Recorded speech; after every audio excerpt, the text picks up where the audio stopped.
गुरुर्ब्रह्मा गुरुर्विष्णु गुरुर्देवो महेश्वरा गुरुर्साक्षात् परब्रह्म तस्मै श्री गुरुवे नमः। मैं अपने गुरुदेव महादेव के चरणों में कोटि कोटि प्रणाम करती हूँ। माँ भवानी के चरणों में कोटि कोटि प्रणाम करती हूँ। अपने गुरुदेव महादेव का कोटि कोटि धन्यवाद करती हूँ। सभी देवी देवताओं के चरणों में कोटि कोटि प्रणाम करती हूँ। तीन सूत्र के दाता भ्राता श्री हरेंद्रनाथ भैया के चरणों में कोटि कोटि प्रणाम करती हूँ और उनका कोटि कोटि धन्यवाद करती हूँ, जिन्होंने हम सभी को गुरु के तीन सूत्र देकर शिव शिष्यता का मार्ग दिखाया। नमः शिवाय, नमः शिवाय, नमः शिवाय। सभी गुरु भाई बहनों के चरणों में कोटि कोटि प्रणाम करती हूँ। सभी का बहुत बहुत धन्यवाद करती हूँ। आज हम सुनेंगे क्यों होती है शिव गुरु चर्चा। क्यों होती है शिव गुरु चर्चा। शिव शिष्यता के तीन सूत्रों में आप जानते हैं कि पहला सूत्र अपने गुरु शिव से दया की याचना है। यह सूत्र मेरे 30 वर्षों के अनुभव पर आधारित है। अनेकानेक विभिन्न प्रकार की साधनाओं, मंत्रों के जप तंत्र की विभिन्न प्रक्रियाओं से जो परिणाम मुझे नहीं मिला, वह मात्र महादेव की दया से मिलता गया, होता गया। शायद आपको लोगों से उन चमत्कारिक घटनाओं की जानकारी हुई होगी। दूसरा सूत्र तो पूर्व में ही मैंने व्याख्यात किया, जिसमें दूसरों से शिव गुरु चर्चा का निहितार्थ आपको दिख जाएगा।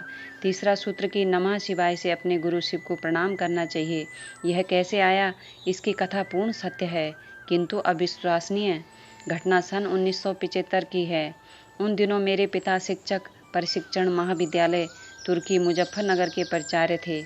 मैं उनके सरकारी आवास में नहीं रहता था, अन्यत्र एक कमरे में मैं रहता था, किंतु भोजन करने पिता के आवास पर जाता था। 1 वर्ष पूर्व ही मैंने शिव को गुरु मान लिया था, किंतु तरह तरह के संदेहों की कैद में था और अविश्वास और अश्रद्धा की बेड़ियों से जकड़ा हुआ था मेरा मन। मैंने शिव को गुरु कैसे माना, यह कहानी अलग है, किंतु शिव को गुरु मानकर तत्क्षण मैंने 3 शर्तें बनाई थी ताकि पूर्व की ठोकरों से अपने को भरसक बचा सकूं।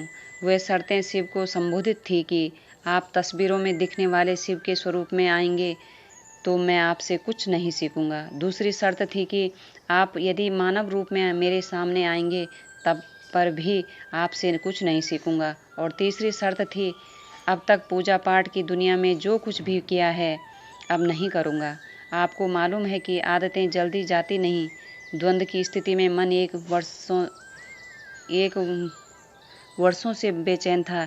इसी दौरान नवंबर महीने में मेरे साथ एक घटना घटी। मैं उन दिनों प्रत्येक शाम को पान खाने तुर्की के चौक पर जाया करता था। एक दिन शाम में पान खाकर लौटा तो पिता के सरकारी आवास के अहाते में आम के पेड़ के नीचे कुर्सी लेकर चुपचाप बैठ गया।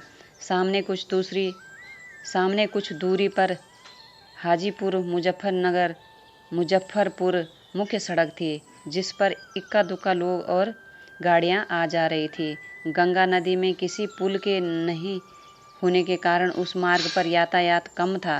अहाते में कोई नहीं था, मात्र एक गाय बंधी थी। अचानक मेरे अंदर आने वाली सांस पर नमः चढ़ा और निकलने वाली सांस से शिवाय निकला। कोई आवाज़ नहीं थी। लगा कि सांसों ने सुन लिया। अकस्मात मेरे मुंह से निकला, रे रे रे एकरे ता खोजत रहन। हा। आवाज़ इतनी तेज थी कि दूर घर के आंगन से माँ की आवाज़ आई, का भुलाइल रहल।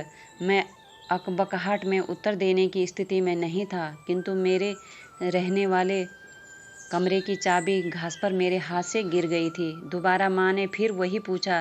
तब तक मैं थोड़ी सामान्य स्थिति में आ चुका था। मैंने उत्तर दिया, चाबी गिरल रहल रहे, मिल गईल।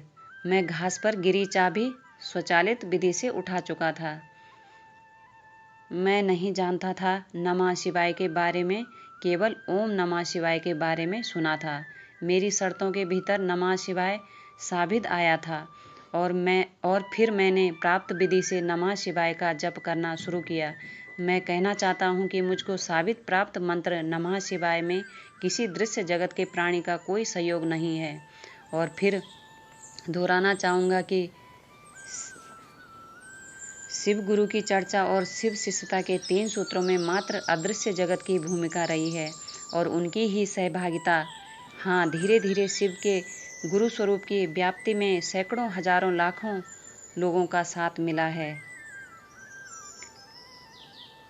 नमः शिवाय, नमः शिवाय, नमः शिवाय।